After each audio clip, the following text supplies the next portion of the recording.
혹시 이런 적 있으신가요? 누군가와 싸웠는데 논리는커녕 말만 더듬으며 흥분만 하다 끝난 경험. 체면은 구겨지고 자존심은 잔뜩 깎여서 집에 와서 밤새 이불킥하던 경험. 아, 그때 이렇게 말했어야 했는데 왜 그 말이 안 나왔지? 매번 뒷북만 치며 억울해합니다. 예를 들어볼게요. 직장 상사한테 불합리한 말을 들었습니다.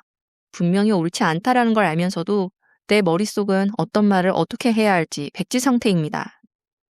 나오는 건 네 한마디뿐입니다. 자리로 돌아와서 혼자 키보드 두드리며 생각합니다. 그때 이렇게 말할 걸. 이미 늦은 타이밍이 오는 완벽한 반박. 왜 항상 이러는 걸까요? 말빨이 좋은 사람은 그 자리에서 바로 나오는데 왜 나는 집에 와서야 떠오를까요? 오늘 그 이유 알려드립니다. 그리고 한 가지 더. 말빨 없이도 싸움에서 이기는 방법이 있습니다. 싸움이 시작되는 순간 우리 뇌에서는 한 가지 반응이 먼저 켜집니다. 위협 감지입니다. 편도체라는 뇌의 부위가 지금 위험하다는 신호를 보내는 것이죠. 그 순간 뇌는 생존 모드로 전환됩니다. 문제는 이겁니다. 생존 모드에서는 논리적 사고를 담당하는 전전두엽이 잠시 꺼집니다. 그래서 말이 안 나오는 것이죠. 머릿속에 있는데 꺼낼 수가 없는 겁니다. 집에 오면 말이 떠오르는 이유도 이겁니다. 위협이 사라지면 편도체가 진정되고 전전두엽이 다시 켜집니다. 그제야 논리가 작동합니다. 말빨 좋은 사람들은 이 반응이 유독 약하거나 아니면 오랜 훈련으로 감정이 올라와도 전전두엽을 유지하는 겁니다. 즉 타고난 게 아닙니다. 훈련의 차이입니다. 우리는 흔히 이렇게 생각합니다. 말싸움은 논리싸움이라고. 더 맞는 말을 하는 사람이 이긴다고. 아닙니다. 심리학자 조너선 하이트는 이렇게 말했습니다. 인간은 먼저 감정으로 판단하고 나중에 논리로 이유를 붙인다고. 즉, 상대방은 내 말이 맞는지 틀린지를 판단하기 전에 이미 감정으로 나를 평가하고 있습니다. 쟤 지금 흔들리네? 쟤 지금 버벅대네? 말싸움에서 지는 가장 흔한 이유가 이겁니다. 맞는 말을 하면서 지는 것이죠. 논리는 맞는데 감정적으로 밀리는 겁니다. 목소리가 떨렸고 표정이 흔들렸고 말이 빨라졌기 때문입니다. 그 순간 내용과 상관없이 상대방은 이미 이겼다고 느낍니다. 그리고 더 여유롭게 공격하기 시작합니다. 말이 빠른 사람, 순발력 있는 사람이 말싸움에서 유리해 보입니다. 근데 실제로는 반대인 경우가 많습니다. 말이 빠를수록 실수가 많아집니다. 감정적인 말이 튀어나옵니다. 그리고 나중에 후회할 말을 합니다. 반면 말이 느린 사람은 생각하고 말합니다. 한마디 한마디가 무겁고 쉽게 흔들리지 않습니다. 협상 전문가들이 공통적으로 하는 말이 있습니다. 먼저 말하는 사람이 지는 경우가 많다고. 침묵을 버티는 사람이 대화의 주도권을 가져가는 것이죠. 마음을 급하게 먹고 감정 섞인 논리로 대응하려는 순간 이미 당신의 논리는 효력이 바닥이 되는 것과 마찬가지입니다.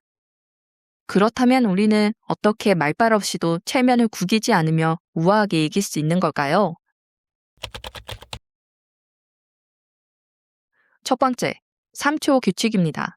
상대방이 공격적인 말을 했을 때 바로 반응하지 마세요. 3초만 기다리세요. 이 3초가 하는 일이 세 가지입니다. 첫째, 편도체를 진정시킵니다. 내가 생존 모드에서 빠져나올 시간을 줍니다.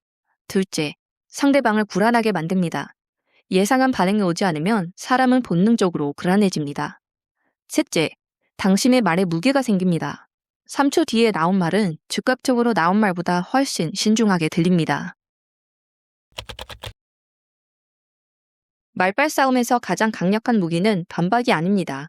바로 질문입니다. 상대방이 틀린 말을 했을 때 그건 아니에요 라고 단정 짓지 않는 것입니다. 대신 이렇게 한번 해보세요. 그게 무슨 뜻이죠? 왜 그렇게 생각하시는 거죠? 구체적으로 설명해 줄 수 있어요? 이 질문들이 하는 일이 있습니다. 상대방이 스스로 무너지게 만드는 겁니다. 논리가 약한 사람일수록 구체적인 질문 앞에서 흔들리기 마련입니다. 즉, 내가 반박하지 않아도 상대방이 알아서 무너지는 것이죠. 이건 반직관적입니다. 우리가 흔히 알고 있는 건 싸움에서 이기려면 상대방 말에 동의하면 안 된다라고 하잖아요. 근데 오히려 그 반대입니다. 맞아요. 그 부분은 그렇게 볼 수도 있어요. 근데 이 부분은 어떻게 생각해요? 이렇게 하면 두 가지가 생깁니다. 첫째, 상대방의 방어막이 내려갑니다. 공격받지 않는다고 느끼는 순간 사람은 경계를 풉니다.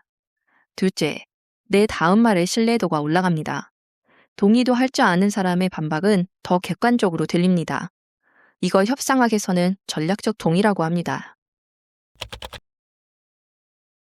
싸움이 격해질수록 목소리가 높아지잖아요. 목소리 큰 놈이 이긴다라는 말 들어보셨죠? 이 말은 사실 논리가 없는 사람의 마지막 발악이라는 뜻을 내포한 문장입니다. 이기려는 사람은 목소리를 의도적으로 낮춥니다. 심리학적으로 낮게 천천히 말하는 사람은 자신감 있고 안정된 사람으로 인식됩니다. 그러니까 상대방 목소리가 올라갈수록 내 목소리를 낮추세요. 그 순간 상대방은 당신의 평정심을 보고 흔들리기 시작합니다. 분위기의 주도권이 넘어오는 것이죠. 이기는 것보다 중요한 게 있습니다. 바로 지지 않는 겁니다.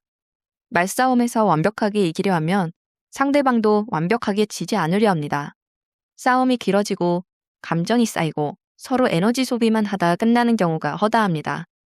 하지만 진짜 고수는 완벽한 승리를 노리지 않습니다. 상대방이 스스로 물러날 수 있는 공간을 만들어줍니다. 체면을 살려주면서 내 논리를 관철시킵니다. 예를 들어볼게요. 이미 싸움은 시작됐습니다. 상대는 흥분해서 소리를 지르고 과거의 잘못까지 끌어다 나를 공격합니다. 보통은 여기서 같이 소리를 높이죠. 너는 안 그랬어? 작년에 네가 나한테 했던 짓은. 이건 싸움이 아니라 에너지 낭비입니다. 둘 다 밑바닥만 보이고 끝나요. 하지만 고수는 여기서 차가운 여유로 상대를 제압합니다. 상대의 공격을 일단 다 듣고 짧은 정적을 줍니다. 그리고 이렇게 말합니다. 지금 화가 많이 난 건 알겠어. 그만큼 이 상황이 너한테도 중요하니까 이렇게 소리까지 내는 거겠지. 상대의 감정 상태를 정의해버림으로써 상대를 흥분한 어린아이처럼 느끼게 만듭니다. 그리고 결정타를 날립니다. 근데 우리가 지금 소리 지르려고 만난 건 아니잖아. 네가 진짜로 원하는 게 내 사과야? 아니면 이 문제가 해결되는 거야? 차이가 느껴지시나요? 상대의 공격에 맞대응하지 않고 싸움의 목적을 물어봄으로써 주도권을 내가 가져오는 겁니다. 상대는 흥분해서 소리 지르던 자신을 갑자기 부끄럽게 느끼게 됩니다. 이게 바로 상대에게 이성적으로 돌아올 퇴로를 열어주는 고도의 심리전인 것이죠. 집에 와서 떠오르는 완벽한 단박, 민망하고 창피했던 내 모습. 그건 당신이 부족해서가 아닙니다. 뇌가 진정되고 나서야 논리가 작동했을 뿐입니다. 이 네 가지만 생각하세요. 3초의 침묵, 말의 무게, 질문, 그리고 반직관적 동의. 이건 단순히 상대를 이기기 위한 말빨이 아닙니다. 흥분해서 날뛰는 상대의 뇌를 일시정지시키고 내 논리가 들어갈 공간을 강제로 만들어내는 심리 전술입니다. 여러분, 말싸움의 진짜 목적은 상대를 굴복시키는 게 아닙니다. 상대가 내 논리를 거부할 명분조차 찾지 못하게 만드는 것입니다. 완벽하게 이기려 하지 마세요. 상대가 스스로 물러날 수 있는 비단길을 깔아주는 척하면서 결국 내가 원하는 결론으로 걸어 들어오게 만드세요. 그게 바로 진짜 강한 사람이 싸우는 법이고 말빨을 넘어선 격의 차이입니다.